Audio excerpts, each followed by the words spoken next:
president all the way. I have a hero, Michelle Obama. I'm so in love with the Obamas, especially Michelle. First of all, how good looking is my wife?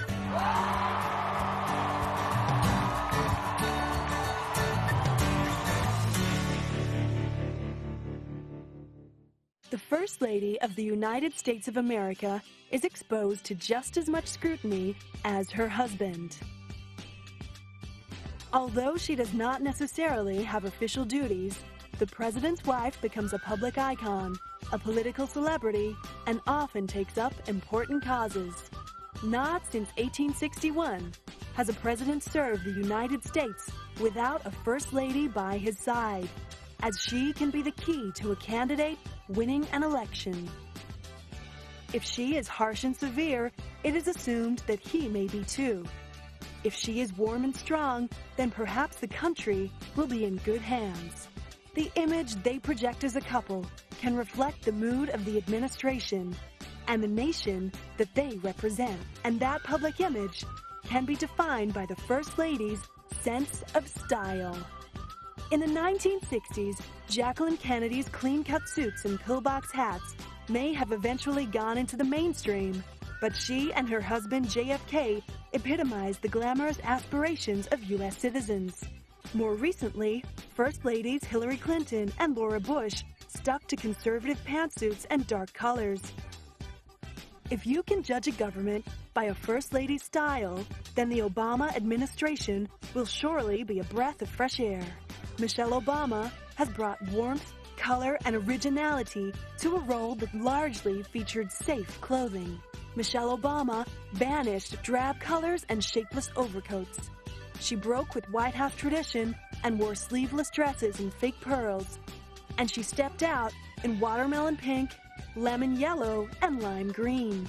Michelle Obama had a real woman's figure, and she dressed to show off her best assets, her toned arms and svelte waist.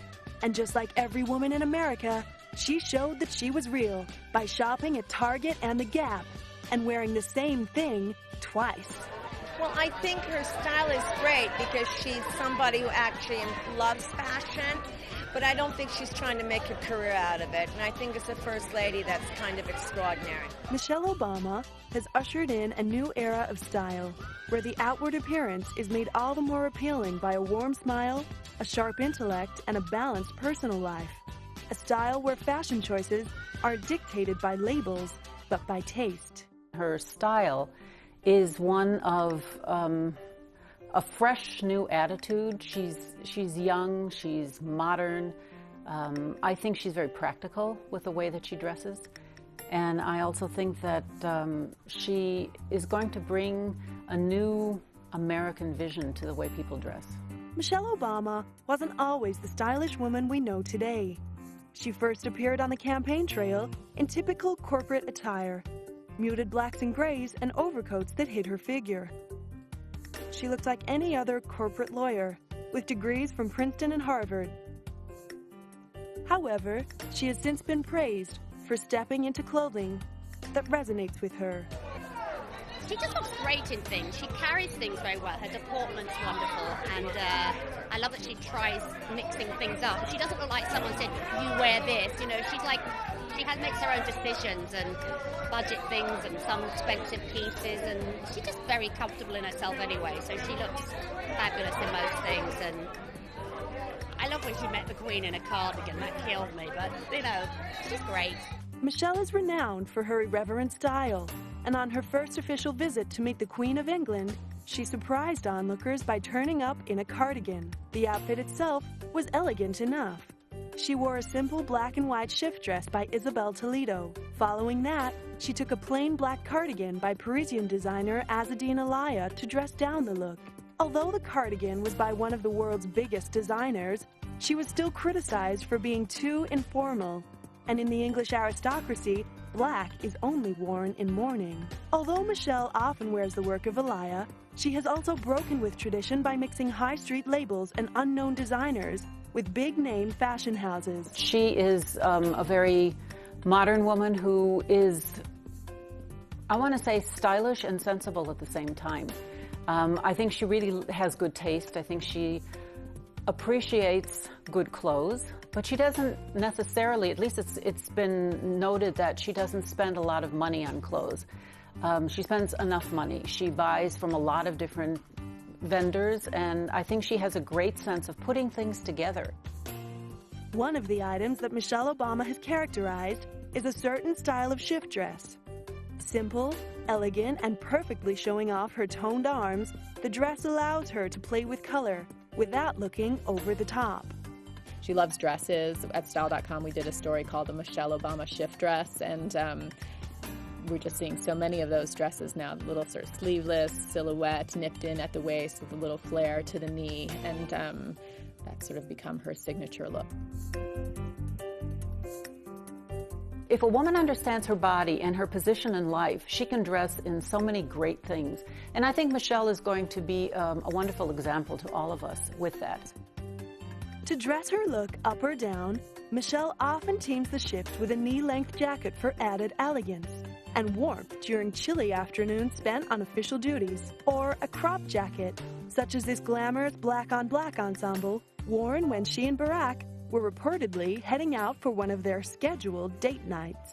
Wearing clean, simple lines has allowed Michelle to play with bold, statement-making colors. She stands out as the woman in pink in a sea of drab suits. Michelle favors contemporary, unusual tones, avoiding anything safe or overused. In terms of her style, she's also, she loves color. She looks amazing in those jewel tones that people talk about, the reds, the blues, the purples. One of Michelle's more controversial color choices was the lemony green she chose for the presidential inauguration. Although lemon is a color of optimism and hope, which resonates with the Obama administration, the world was not convinced about the slightly off color choice. Designer Isabel Toledo described the color as lemongrass, and Michelle was apparently swooning over it. I think she really fell in love with the color. It wasn't traditional in a certain way. And I didn't want it to be a flat color. That's one of the reasons why I picked that lace, because it has all the ins and outs and all the other colors that are inside. So it also represents what America is, all the other different colors that are within the country. You know, so I just wanted to capture a certain emotion in this garment, a certain feeling of hope, really. Even though the rest of the world might not have agreed, Michelle's choice certainly got people talking and put Toledo on the world stage. The outfit featured intricate lace detailing on the matching dress and coat, with satin-backed wool guipure, commonly used in French haute couture. Michelle reportedly could not confirm whether she would wear Toledo's outfit until the morning of the inauguration. But when she did, Toledo became one of few designers to have her piece in the history books. Michelle made another controversial color choice when she stepped out for the night of the presidential election. Her black and red dress, coupled with a black cardigan, was not exactly flattering. Critics have stated that perhaps on this night, our new demigod of style simply got it wrong. Although Michelle may not have looked her best, she managed to visually tie the family together for this important event, showing their unity as a family. The red reflected the American flag and was bold, fresh, and contemporary, much like the Obamas themselves. Michelle also chooses loud prints, often in floral designs, to make impressive graphic statements. Meeting Carla Bruni, she chose a jacquard purple jacket by favorite designer Ta Kun, emblazoned with poppies, with a matching dress that featured the same design in reverse colors. One of Michelle's signature items has to be the belt, which nips in her waist, instantly giving the simplest cardigan or shirt a tailored look. She also layers belts over simple dresses or cinches them in with a corset. For the Time 100 Gala, Michelle stepped out in a slimming Michael Kors dress, teamed with a corset by Peter Saronin and a necklace by Lorraine Rodkin to give it all an elegant twist. The effect was classic and modern. Michelle often uses oversized jewelry and unusual accessories to update and refresh her outfits, or to simply provide eye-catching glamour. Seen here with a green flower on a simple yellow dress, she instantly lifts the whole outfit.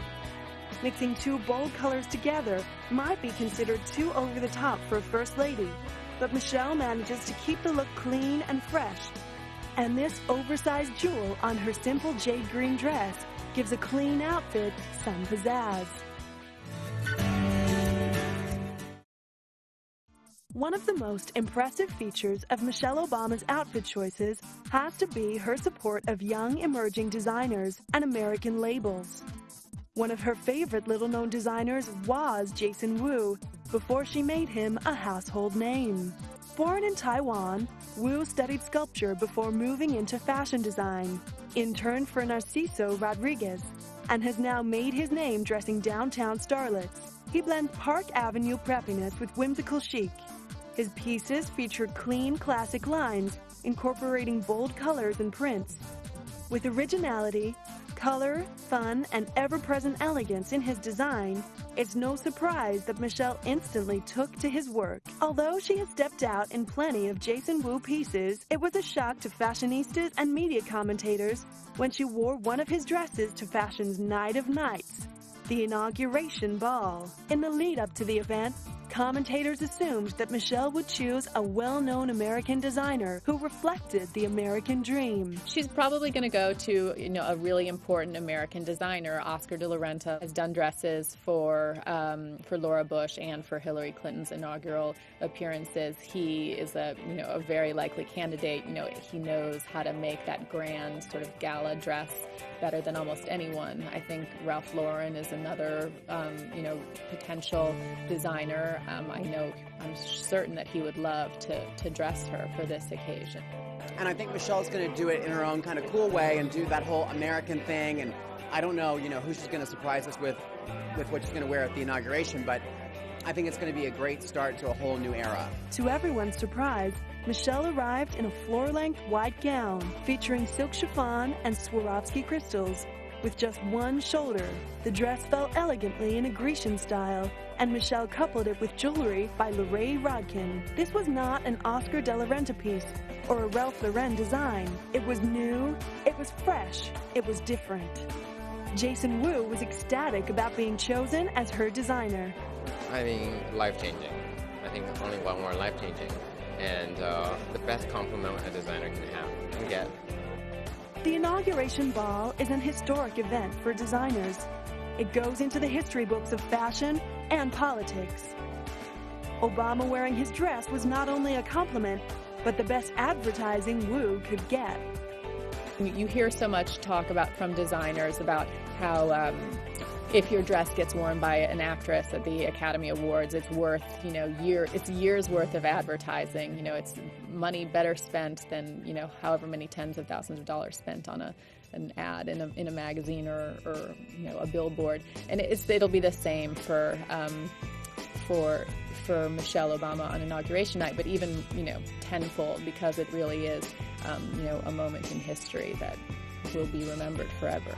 It seems that for important events, Michelle has almost purposefully steered away from the big-name fashion houses,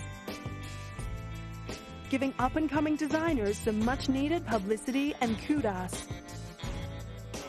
Being a very, very young company designer, just almost 3 years old, it's been really great to have a lot of influential women that changed the way I design, changed the way I look at fashion.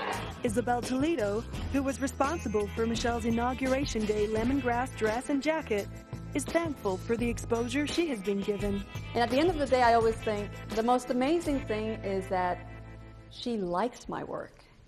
And it's not a big brand, it's not a big label, it's a small business, self-owned, it's all made in America. It's all these things that the odds can also be against you if you're not a big corporation.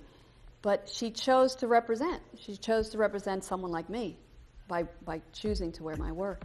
Cuban-born Toledo was proud of her U.S.-made creation and impressed that the First Lady continues to support the American fashion industry, even if it means going out on a limb. Toledo, who is known as a designer's designer, takes risks with fit, fabric, and pattern. But for all who dress her, the sense of styling someone with taste and a sense of themselves is always a bonus. I think, dressing Mrs. Obama for me has been such a pleasure because she's she really is indicative of, how so many modern women want to look.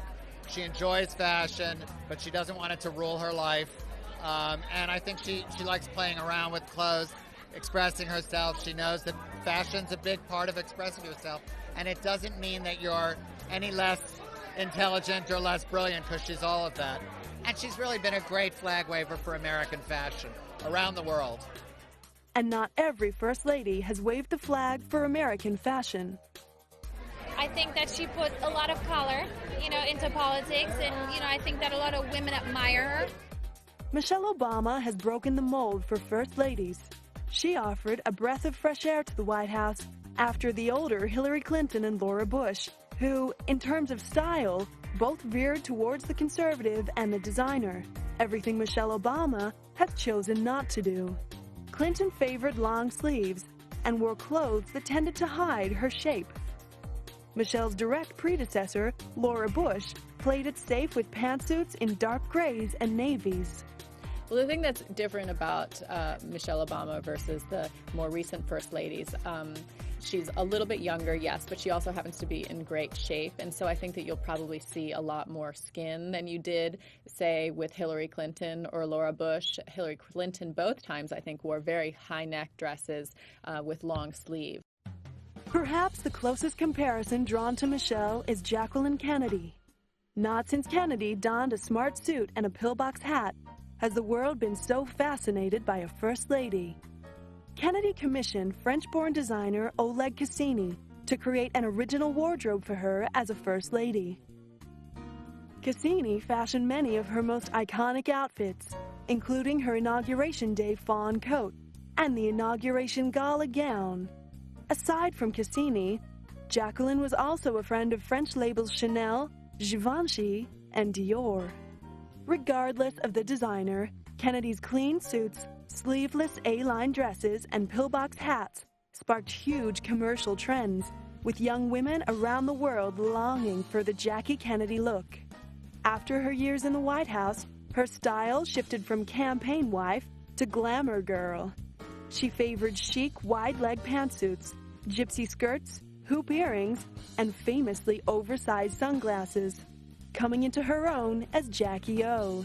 But while Jackie employed her own designer and stuck to high-end French fashion houses, Michelle Obama is positioning herself as an equal to real women, fiercely proud of her working-class heritage.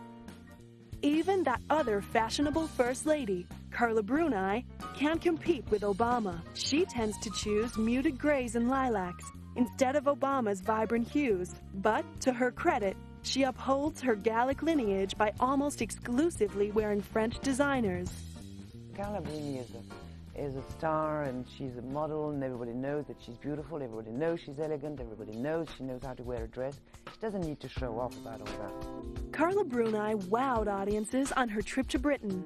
She had a wardrobe designed for her by fashion house Christian Dior, whose chief designer and couturier, John Galliano, was proudly raised and educated in London. Bruni's diplomatic fashion choices reflected her husband's initiatives for an Anglo-French alliance. Bruni is proud of being petite and elegant and has declared she is not interested in being flashy, preferring instead to stick to well-cut silhouettes, defining her hips and waist, and preferring somber tones, subtle jewelry, and belly flats to high heels. But for all their fashion differences, it is clear that Bruni has a huge respect for the vivacious Michelle Obama. Since becoming First Lady, Michelle Obama has had to ensure that she can look elegant on more than just state visits and official duties. She has focused her attention on the Let's Move campaign, attempting to reduce childhood obesity, and in the process has been seen stepping out in Converse sneakers and jeans. But even in her gardening gear, Michelle manages to look stylish in a navy sweater over riding pants with knee-high boots. And we're going to have some mints, and we're going to have some lettuces, and we're going to have some berries. We're going to also have a beehive because one of the gardeners here, I'm glad you're excited because my kids aren't very excited about the beehive. But we're going to try to make our own honey here. So the whole point of this garden for us is that I want to make sure that our family, as well as the staff, And all the people who come to the White House and eat our food get access to really fresh vegetables and fruits. Because what I found with my girls, who are 10 and 7, is that they like vegetables more if they taste good. It is Obama's down-to-earth nature that is part of her charm, and it shines through in her clothing. Michelle Obama is she's a mother. She has kids. She has an incredibly demanding job, and she managed to look calm, collected, feminine, and powerful at the same time. And those are the qualities I hope to aspire with my clothes. Michelle is a dedicated mother, and she and Barack have always put their children first in the presidential race. Sasha and Malia, I love you both more than you can imagine. And you have earned the new puppy that's coming with us to the White House. Even when selecting a puppy, they chose the stylish Portuguese water dog. The only concern we have is apparently Portuguese water dogs like tomatoes. Michelle's garden is in danger. So I don't think we have tomatoes. Not yet. So we got to figure out. He doesn't know how to swim. Yeah, apparently they have to be taught how to swim, which is interesting because they have webbed feet, and they've earned fish for the fishermen in Portugal. This is what we've heard. It is Obama's attitude of being a real woman that sets her apart from other first ladies and makes her a role model for women around the world. Obama combines style with substance, elegance with practicality, and haute couture with high street labels. Wearing colors, shapes, and designers that catch her eye, she allows her warmth, charisma, and intelligence to shine through in each outfit. She has shown that impeccable style is not about wearing labels or picking up whatever is in fashion or even following what your contemporaries wear. It is about choosing what resonates.